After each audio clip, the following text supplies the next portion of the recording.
Usho sangena ukuthi akufuni ukuya ngisethunjini. Njengoba ngikutshela khuleka ngokudla. Nginenkinga enkulu kabi kumele ngilungise. Kodwa soyilungisa. Ucabanga ukuthi wenzani? Aw, sibongile ngizama Ngikhuluma nobhuti omncane njengamanje. Uyazi besikhasaze kanjani ngawo? Ya ngiyazi ngiyaxolisa futhi ngiyayisola ukuthi nje bengifuna Kwakusiza ukuthi uyisole ngoba usuphuthela ukubona ukufika kwebhokisi likaMama. Wena wenza ukuthi sapho ukuthi ufihla ingane ngesikhathi esinje? Hayibo. Kodwa sisamnjengoba ngikuchazela nje ukuthi akulona iphutha lakhe. Into ade ngizama ukuyenza mina bengizama ukuthi Sangweni ngicela ngisusambe ekhaya. Uba uzobhekana nawe ngoba ngathi ukuthi sapho ukuthi uvela unyamalele nje isikhathi esinzima kanje umndeni esidlula kuona ngathi sasinazo inkinga ezanele.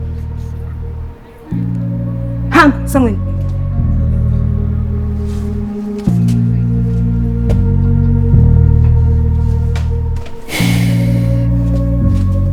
Impela kwenza. Ha, sibongile. Ngizama ukusiza lana wena nomndeni wakho kulesi sikhathi sinzima endlula kusona.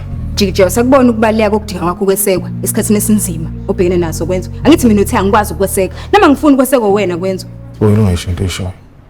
Phuma mina kwenza. Qhubeka hambe uyotshadula nothabile bakho labo tshadula nabo. Mina ngi right. Sibongile. Hlukana phansi kwenza. Sibongile.